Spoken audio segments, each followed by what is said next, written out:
Anfield, Africa. What is up, my people? Welcome to my YouTube channel, Anfield Africa. I go by the name, I guess, Saleh. You can also call me the Ta.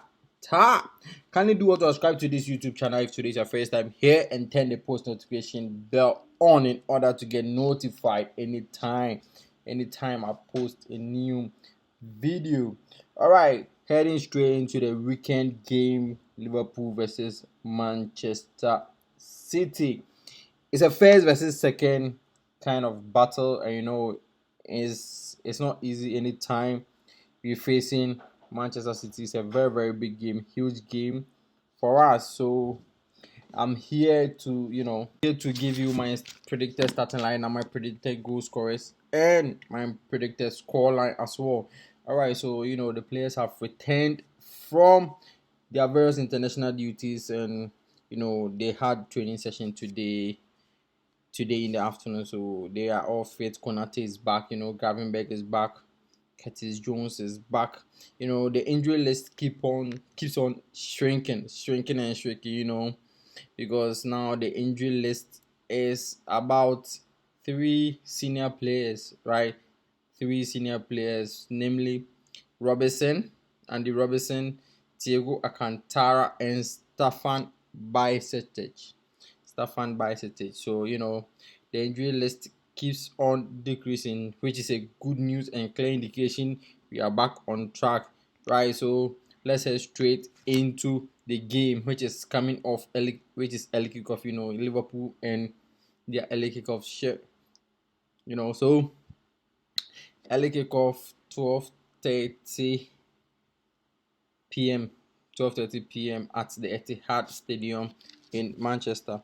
All right, so let me start with the lineup. All right, so Alisson Becker will be in post. Brazilian Alisson Becker will be in post, and on the right back will be Trent Alexander-Arnold. Will be in post, and deciding between Matip and Konate was kind of trickish, but Konate was out before the international break. Sorry, he was out before the international break, and lack of match confidence too will play part in me selecting Matip over Konate, right? So I'm selecting Matip over Konate here, and based on experience too, Matip has that kind of experience. When Liverpool was, up there when our prime, Matip showed his class, and now you can see he's finding way back to his feet. So Matip.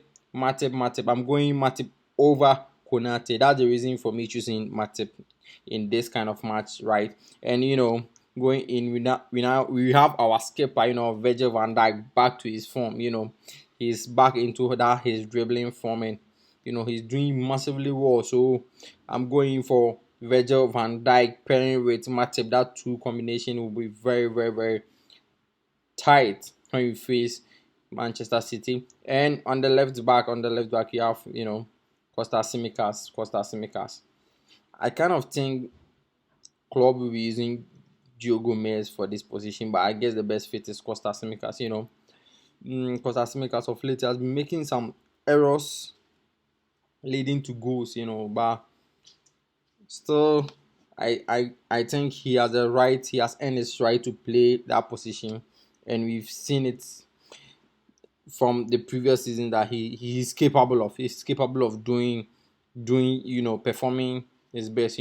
So let's move to the midfield. This kind of midfield is different from the kind of midfield we've been using throughout our Premier League. I think Manchester City kind of play the ball more in the midfield. Their midfield control everything on the park. Pep Guardiola is a guy of a midfield, tactician. He's a midfield tactician, right? So when it comes to his games, you need your quality best midfielders.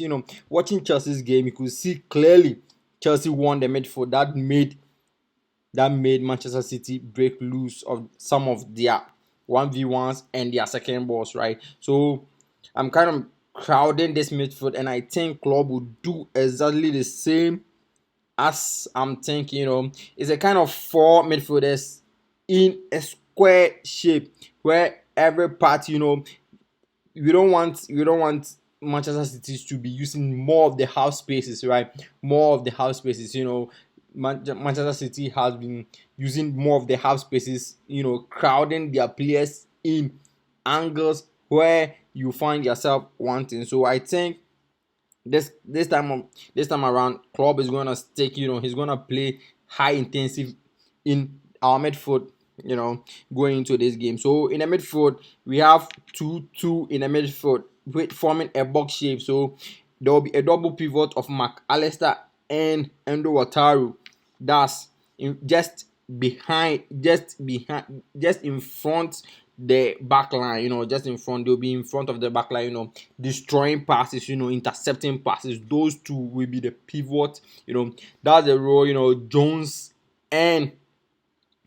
and Roddy has been playing for Manchester City if you watch their game. So I think going to this game, this will be the best way to neutralize their attacking options, right? So fast forward, let's move in front of the sitting midfielders, which is McAllister and Endo Wataru.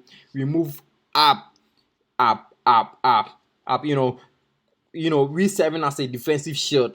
We have to also put more attacking powers into our attack. So the in front of the defensive shield, we have Soboslai and Gravenberg. Gravenberg has this kind of running into spaces, taking the ball and driving into spaces, creating spaces for the attackers to score. He can also shoot as well. And Zoboslai, with his technique, his shots, his powers, his energy, his ability and agility to drive and penetrate into defenders and create piercing passes will be best for us when we use these two creative players in behind our attack, right? So let's go into the attack. We have the right side and the left side of the attack. It's a two forward.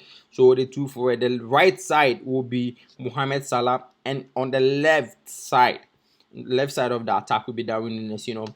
Me choosing Darwin Núñez over Jota is, City playing with City. City kind of hold the ball more, possess more. So we need an attacker who is very, very fast, who has the pace, to outrun defenders when we're on the counter break. So Mohamed Salah and Darwin Núñez is the best fit. Looking at their goal contribution records between those two, very, very excellent. They understand themselves very, very, very well. So I guess these two will be very, very, very alert. Breaking on the counter, you scored a goal. Simple. Way back in, let me take you to last year versus Manchester City. We were drawing 0-0 at home at Anfield, right? Where we had a counter break loose. That was Mohamed Salah. That's it. And taking to books, me watching since Darwin Núñez arrived in Liverpool. Anytime we were playing against Manchester City, this guy has a lot of chances.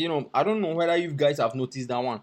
He has a lot of chances, and I guess this season, transforming from his old self to the new Darwin Núñez we now see will be dangerous for City. Will be very, very dangerous. And looking at the critical condition, it's not that critical, but comparing to last season, Manchester City are in a very, very, very, very declined state. They're in a very declined state. Manchester City aren't performing at their maximum best, like last season when they were running helter skelter all over the place. Champions League, where Premier League, anywhere they find themselves, they've been running helter skelter last season. But this season, it's nothing to write home about. Their performance has declined, and a little bit of injuries concern too. So I think we have an advantage going to the Etihad, though it's very, very difficult for Liverpool winning there. My score prediction is 2-2. I think the game will end on a draw, 2-2, and the goal scorers for Liverpool will be Mohamed Salah and of course Darwin Nunes. These two, I guess these two will put a great performance coming Saturday, and I'm looking forward to seeing the game. To me, I want us to win, but it's a very very difficult and tough place to grab a win. So hopefully, if there's a win on our side, we'll be very very glad and move to the top of the table. That's what we Liverpool fans are hoping for, and we wish, if wishes were horses, we wish that would be possible on Saturday. All right, so I'll meet you. We discuss the match after. We discuss about the match after the game. So hoping to see you guys. Don't forget to subscribe and like my YouTube channel. Till we meet again, adios.